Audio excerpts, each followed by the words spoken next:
नमस्कार साथियों, मैं सदर सैफी पीलीभीत से और आप फार्मर द जर्नलिस्ट कार्यक्रम में हमारे आज इस खास एपिसोड में हम आपको बताना चाहेंगे कि आज हम एक बुलेटिन में आपको बताएंगे कि लाही यानी लाही का जो तेल होता है, जो सरसों जिसे बोलते हैं, सरसों के तेल की खेती कैसी होती है और उसके बिना जो सरसों की जो खेती है, खेती में लगातार किसान एक अच्छी अपनी फसल को उगाकर उसमें एक तरीके से अच्छी कमाई भी करते हैं। लेकिन ज़िंदगी में अगर तेल नहीं है, यानी सरसों का तेल अगर यूज़ नहीं कर पा रहे हैं, तो मेरे हिसाब से खाने में भी स्वाद नहीं आ पाता है इंसान का। और इसकी हमेशा हर सख्त ज़रूरत में इसका इस्तेमाल किया जाता है। हम आपको बताएंगे कि सरसों के तेल की यानी लाही के किस तरह से खेती होती है, उसके बारे में आपको पूरी जानकारी दूंगा।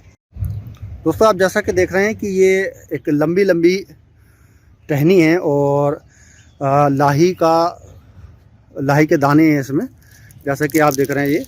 और ये अब फ़िलहाल कुछ अभी हरी है इसमें, और हरी के साथ साथ जैसे मैं आपको बता रहा हूँ, ये पीली सरसों, छोटे छोटे दाने जो आए हैं इसमें, ये पीली सरसों है। और पीली सरसों लगभग इसे 1 सप्ताह और अभी रहना पड़ेगा अपने खेत में। उसके बाद ये जब सूख जाएगी, सूखने के बाद इसको अलग अलग तरीके से उसको झाड़कर, यानी इसको निकालने के बाद इसको जो कोलू होते हैं, बैल कोलू वगैरह होते हैं, उनमें इसको डाला जाता है। डालने के बाद इसको तेल में कन्वर्ट कर, यानी इसका तेल बन जाता है। सरसों का शुद्ध कच्ची धानी के नाम से भी जो तेल आते हैं, वो इसी पीली लाही का, क्योंकि काफ़ी फ़ायदेमंद और काफ़ी अच्छी संख्या में तेल अलग अलग वैरायटी में जो है तेल जो है सरसों का बनाया जाता है। और ये बड़ी अच्छी खेती है। लगभग इसकी हाइट जो है समथिंग 4 फीट के समथिंग होती है। और लाही अच्छी फसल हुई है लाही की। ये जैसा कि आप देख रहे हैं हमारी इस कार्यक्रम के माध्यम से, इस कार्यक्रम के ज़रिए से, लाही की भी एक बढ़िया खेती है। और लाही के इस खेती में पीली सरसों जो मैंने आपको दिखाई थी, अब ये पीली सरसों जैसा कि देख रहे हैं आप, ये पीली सरसों इसे काफ़ी अभी कुछ हरी मात्रा में है ये। और हरी मात्रा के बाद ये पीली सरसों सूख जाएगी। सूखने के बाद ये इस तरीके से सरसों को सुखाया जाएगा। सुखाने के बाद फिर इसके अंदर से तेल निकाला जाता है, यानी इसे पेरा जाता है। पेरने के बाद ही इसमें से तेल निकाला जाता है, जो हमारे मतलब लाइफ के लिए तेल बहुत अहम है। और बिना तेल के तो शायद हम सब्ज़ी भी नहीं बना सकते, और बिना तेल के तो कोई स्वाद ही नहीं किसी चीज़ का। ये ओरिजिनल तो खेतों में आप देख रहे हैं, ये लगभग इसकी 4 से 4.5 फीट 5 फीट तक इसकी हाइट होती है। पूरी तरह से अभी ये सूखा भी नहीं है।